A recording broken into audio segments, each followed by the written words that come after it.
আগে কাটতে ধরো আসেনি তো। আপনার নাম্বার কি ঠিক আছে? নাম্বারটা ঠিক করে বলো। নাম্বার তো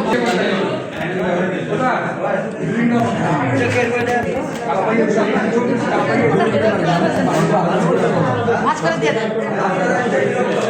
নাম্বারটা একটু